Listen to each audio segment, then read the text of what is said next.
the sooner that we become less impressed with our life, with our accomplishments, with our career, with whatever that prospect is in front of us, the sooner we become less impressed and more involved with that and these things, the sooner we get a whole lot better.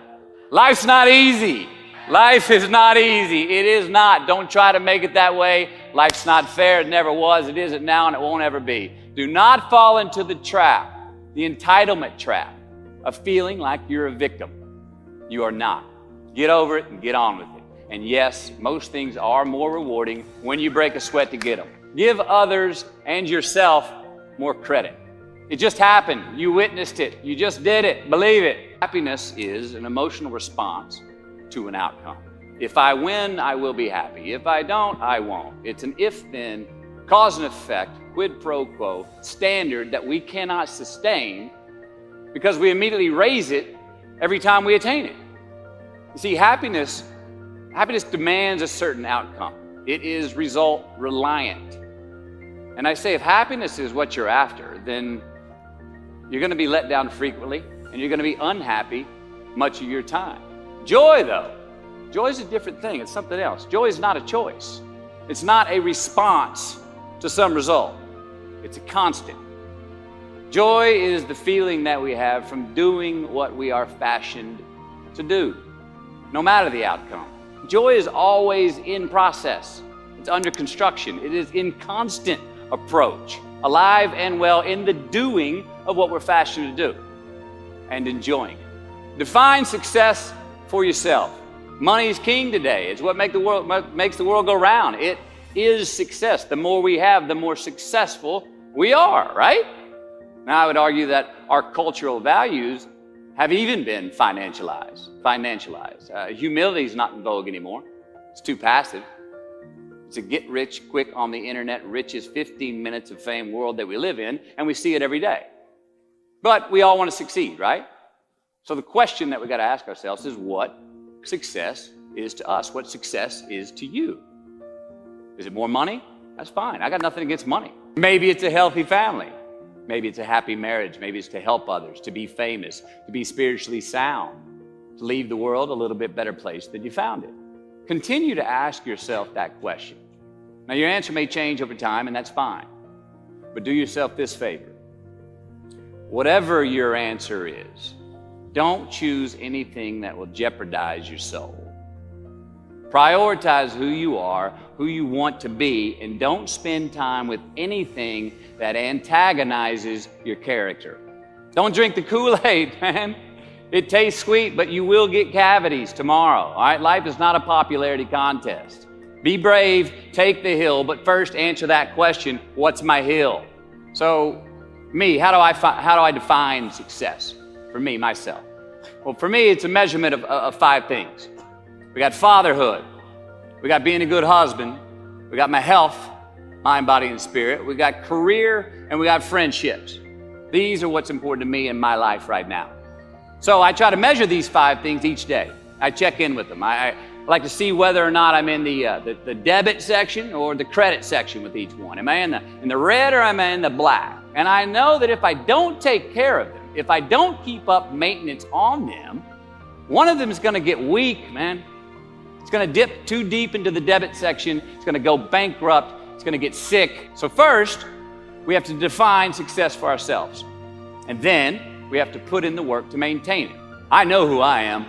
I know who I am. That's not the first step. The first step's usually, I know who I am not.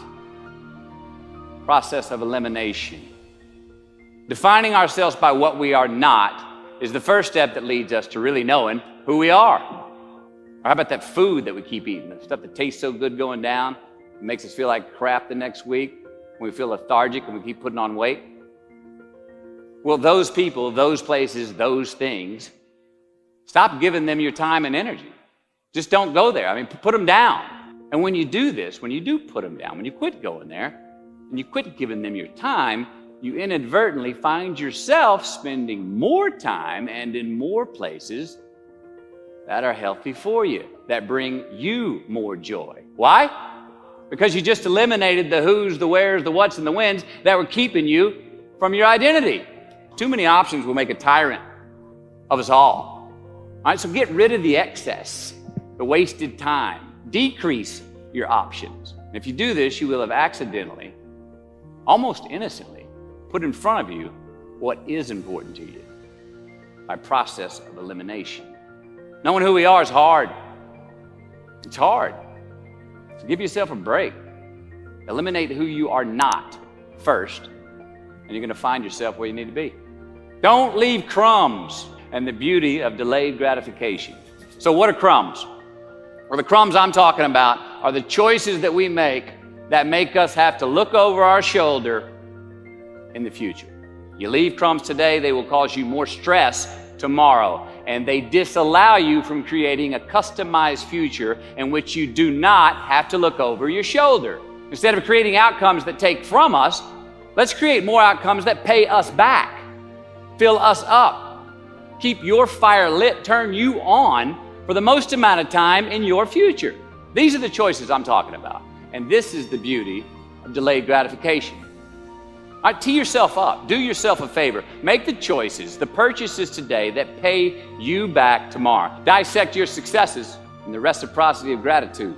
We so often focus on failure, don't we? When we study failure, we obsess with failure. We dissect failure and our failures. We dissect them so much we end up intoxicated with them to the point of disillusion.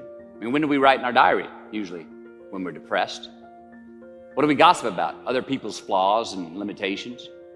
And we can dissect ourselves into self-loathing if we're not careful. I find that most of the times our obsession with what is wrong just ends up breeding more wrong, more failure. Now, the easiest way to dissect success is through gratitude, giving thanks for that which we do have, for what is working, appreciating the simple things we sometimes take for granted. We give thanks for these things, and that gratitude reciprocates, creating more to be thankful for. It's really simple, and it works. Now, I'm not saying be in denial of your failures. No, we can learn from them too, but only if we look at them constructively, as a means to reveal what we are good at, what we can get better at, what we do succeed at. And since we are the architects of our own lives, let's study the habits, the practices, the routines that we have that lead to and feed our success, our joy, our honest pain, our laughter, our earned tears. Let's dissect that and give thanks for those things. And when we do that, guess what happens? We get better at them, and we have more to dissect. Make voluntary obligations. I'm talking about the you versus you obligations. We have to have them. Now again, these are not societal laws and expectations that we acknowledge and endow for anyone other than ourselves. These are faith-based obligations that we make on our own. You will not be fined or put in jail if you do not gratify these obligations I speak of. No one else governs these but you. They are your secrets with yourself, your own private counsel, personal protocols. And while nobody throws you a party when you abide by them, no one's going to arrest you when you break them either, except yourself. It's on you. It's on you.